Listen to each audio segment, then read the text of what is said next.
एक गांव में सरला नामक एक औरत उसके बेटे निरंजन के साथ एक छोटी सी घर में रहती थी।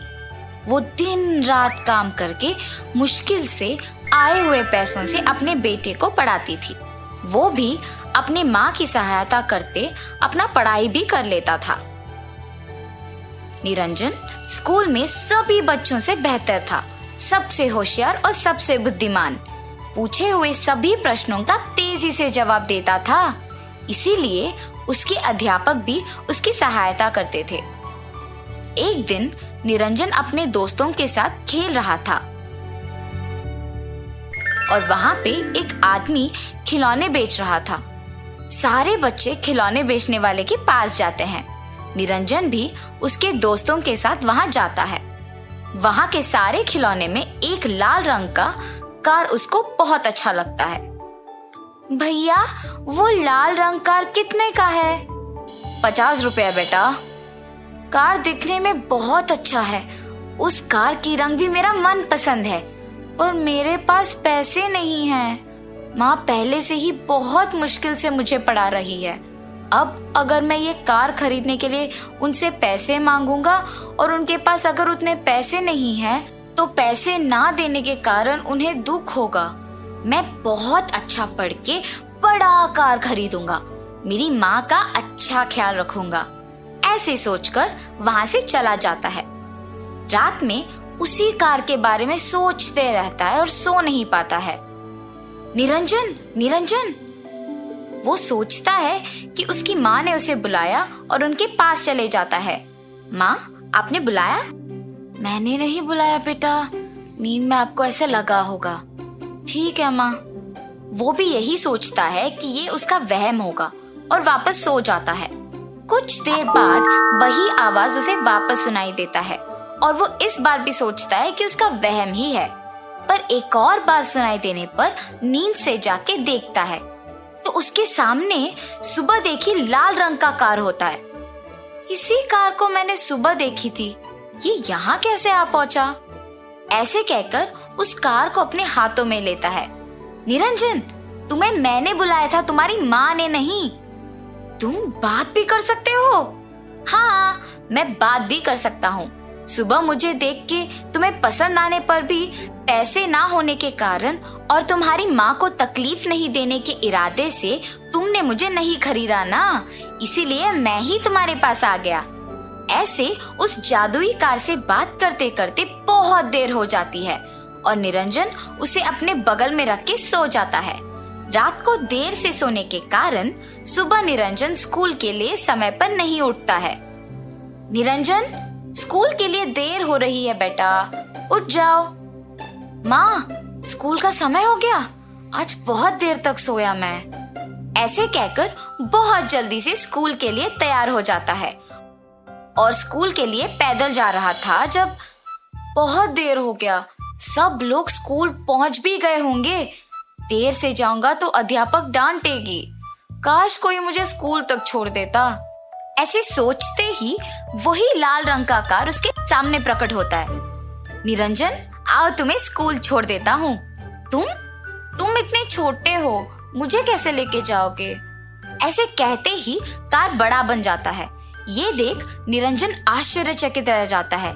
तुम बड़ा भी बन सकते हो? हाँ, बन सकता हूँ, मैं कुछ भी कर सकता हूँ।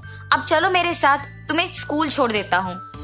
निरंजन के कार में बैठते ही अपने आप वो गाड़ी हवा में उड़ने लगती है। तुम सचमुच एक जादुई कार हो। ऐसे हवा से जब देखता है तो सारे लोग नीचे छोटे दिखते हैं। स्कूल पहुंचने पर कार रुकती है। शाम को भी मुझे लेने आओगे? जरूर, तुम जब भी मेरे बारे में सोचोगे मैं तुम्हारे सामने आ जाऊंगा।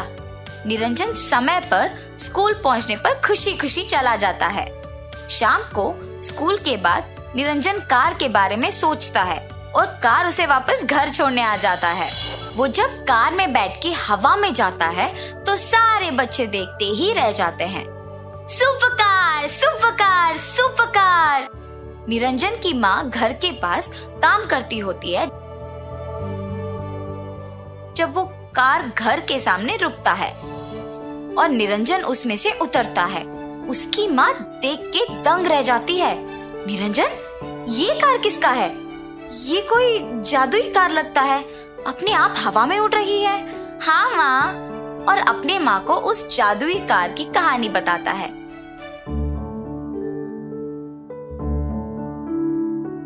माँ, तुम्हें भी कार में सैर कराता हूँ, चलो चलो। ऐसे निरंजन गाड़ी में अपनी माँ को घुमाता है। और इतना ही नहीं, सारे गांव में जिस किसी को भी अस्पताल जाने का था उन्हें ले जाता था। और जो लोग दूर के जगहों को नहीं जा पाते थे उन्हें भी वहां छोड़ देता था। ऐसे उस जादुई कार की सहायता से सबकी मदद करते हुए अपना पढ़ाई करता था। एक दिन निरंजन कार में जाते हुए नीचे देखता है कि कुछ लोग एक जगह पे इकट्ठा हुए। क्या हुआ? सब लोग इधर इकट्ठा क्यों हुए? निरंजन, यहाँ पे एक बूढ़ी औरत है जिनका तबीयत खराब है बेटा। वो चलने की स्थिति में भी नहीं है। अस्पताल को लेके जाना है मगर वो बहुत दूर है और हम सोच ही रहे थे कि कैसे चले और तुम समय पे आ गए। ठीक है, आइए हम उन्हें अस्पताल लेके जाते हैं। ऐसे निरंजन उस बूढ़ी औरत को अस्पताल लेके जाता है और इस वजह से स्कूल नहीं जा पाता है। वो घर वापस लौट के जाता है। घर जाके निरंजन अपने स्कूल ना जाने के बारे में सोचता है। ऐसे ही सबको मदद करने की वजह से मैं स्कूल नहीं जा पा रहा हूँ। मेरे गांव में बहुत लोगों को मदद की जरूरत है और मैं अच्छे से पढ़कर अपने माँ की अच्छी देखभाल करूंगा। पर अगर ऐसे ही मैं सबकी मदद करने में व्यस्त रहा तो स्कूल नहीं जा पाऊंगा और पढ़ नहीं पाऊंगा। इसीलिए अगर मैं ये जादुई कार जमींदार को दे दूंगा तो वो सबकी मदद करेंगे और मैं भी स्कूल जा पाऊंगा। ये सही उपाय है। ऐसे ही ये कार सबके मुश्किलों में काम आ सकता है। ऐसे सोचकर निरंजन जमींदार के पास जा पहुंचता है। प्रभु, मेरे पास जादुई गाड़ी है, मुझे स्कूल जाना है, इसीलिए मैं सबको ठीक से मदद नहीं कर पा रहा। ये गाड़ी अगर आपके पास रहे तो आप समय पे सबका मदद कर सकते हैं, इसीलिए इसको मैं आपके पास छोड़ने आया हूँ। तुम सचमुच एक बहुत अच्छे इंसान हो निरंजन, इसीलिए गांव में सबकी भलाई सोचकर तुम इसे मेरे पास लाए। तुम्हारे सोच के ही अनुसार इसे सबकी मदद करने के लिए उपयोग करूंगा। ऐसे कहने पर निरंजन खुश होके अपने घर वापस चले जाता है। जमींदार उनके वचन के अनुसार गांव में सेवकों के द्वारा मुश्किल समय में सबका मदद करते हैं।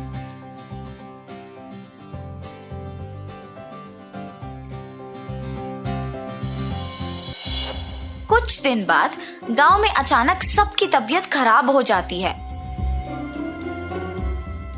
तब इस समय में बहुत लोगों को कार की जरूरत होगी।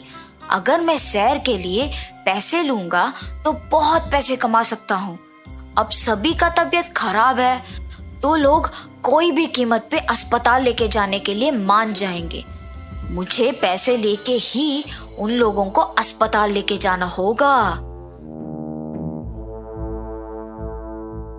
अगले दिन से पैसे वसूल करके ही जमींदार सारे बीमार लोगों को अस्पताल लेके जाता था। प्रजा जमींदार के इस व्यवहार देख दुखी होते हैं।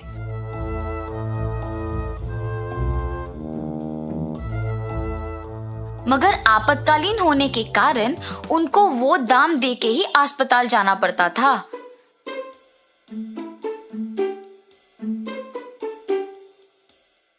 जमींदार कार का बुरा उपयोग करते देख और सारी प्रजा बहुत दुखी रहते देख वो जादुई कार वापस छोटा बन जाता है और जमींदार कुछ नहीं कर पाता है और दुखी भी होता है कि कार पे पैसे अब उनको नहीं मिलेंगे। कुछ दिन बाद जमींदार खुद बीमार पड़ जाते हैं और चलने की स्थिति में नहीं होते हैं। कार के छोटा होने के कारण उन्हें समझ में ही नहीं आता है कि अस्पताल कैसे चले। उसी तरफ जाते हुए निरंजन ये सब देख उस जमींदार के यहाँ जाते हैं। उन्हें बीमार देख उसे दुखी होती है। आप प्रभु को कार में क्यों नहीं लेके जाते? बेटा, कुछ दिन पहले ही ये कार वापस छोटा बन गया। तब से सब प्रभु की तरह कष्ट ले रहे हैं। ये सब सुन के निरंजन को अचानक याद आता है कि जादुई कार ने उससे कहा था कि जब भी तुम मुझे बुलाओगे मैं तुम्हारे सामने आ जाऊंगा, और वो कार के बारे में सोचता है। तुरंत कार उसके सामने आ जाता है और वो जमींदार को अस्पताल लेके जाता है।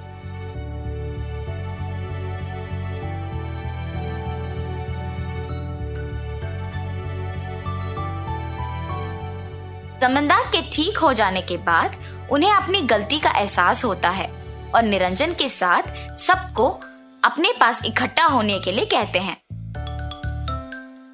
निरंजन, तुम एक अच्छे सोच से इस जादुई कार को मुझे सौंप दी और मैंने इसका गलत इस्तेमाल किया।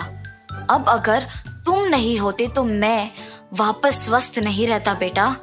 मुश्किल मेरे तक आ पहुंची तभी मुझे समझ में आया कि मैंने गलती किया। अब आइंदा मैं ऐसे कभी नहीं करूंगा। ऐसे जमींदार सबके सामने अपनी गलती का इजहार करते हैं और निरंजन की तारीफ करते हैं। उसके बाद से कभी भी उस जादुई कार का गलत इस्तेमाल नहीं करते हैं और सारी प्रजा खुश रहती है।